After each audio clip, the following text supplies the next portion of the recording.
Hello everybody, just a quick little video about this plane. Ted Cole bought it and there will be some photographs either at the beginning or the end of the video before I started on it. I did a deal with Ted, gave him one of my planes and we did a part exchange. I would have done it for him, but he wasn't very happy with it when he received it, and I think he wanted me to completely restuff it, but I didn't really want to do that. I thought I'd have a go at cleaning the rosewood up first. I can always infill it if I think necessary at a later date. It came yesterday dinner time, and it's just after dinner time today. So it's taken me, I've been working on it yesterday afternoon and all this morning. I took everything out, as you'll see on the photographs, cleaned it all up as best I could.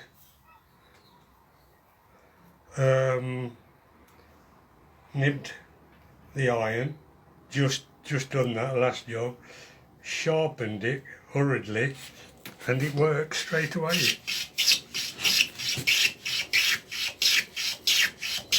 So it'll get even better when the iron's properly honed. When I got it, somebody had put packing on the bed and on the back of the wedge to cock the iron up, making it slightly steeper. They normally do that when it won't come out the mouth. Well, I've took all that off and put it back as it was originally, and it comes perfectly out the mouth, the blade, and it works lovely. So there's no need for whatever that somebody else did. It was described as being a book plane made by Towel. At least somebody told me that, probably Ted. Well, I don't think it's anything to do with Towel, because I've seen a lot of Towel planes and there are some differences. You'll notice on some of the photographs the front infill, when I took it out, it's got a beech block with the rosewood glued to it on the top and on the face, and I'll show photographs of this.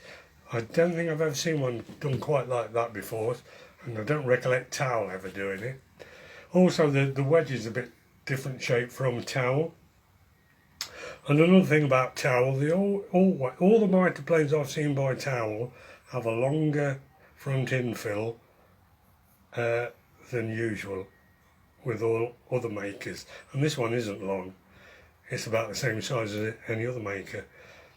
I don't know who's made it. Oh, and one interesting thing about the dovetailing, Towel never did this to my recollection. I've seen it done before, but on the planes I've seen before, if my memory serves me right, they've never been named. Instead of tongue and grooving the sole together to form a fine mouth, this man, like a few others, have put a dovetail there so that you don't have to do any type of joint to join them together. It's just a straight line. You don't have to do a tongue groove or any other type of joint to join them together. It's an easier way of doing it, but it's still, some plane makers did that, not very many, but some did. It's like cutting a corner. It worked first time when I put the iron in, but the bottom one's truing up.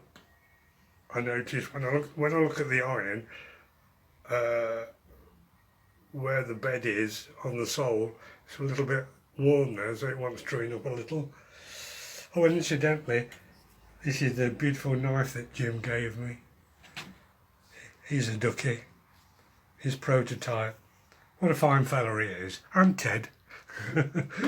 Anyway, I think of it. Oh, there's it says book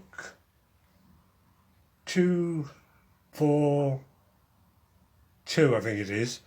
You can't see the end number, but I think it's a 2. Tottenham Court Road.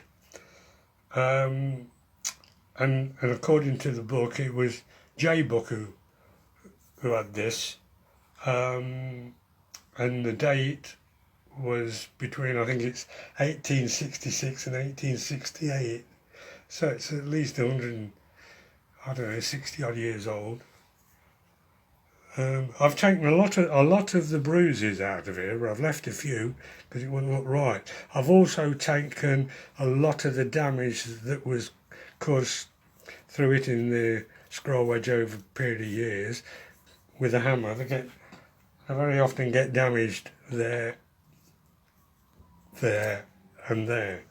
Well, I've just got rid of them, and it's quite presentable now.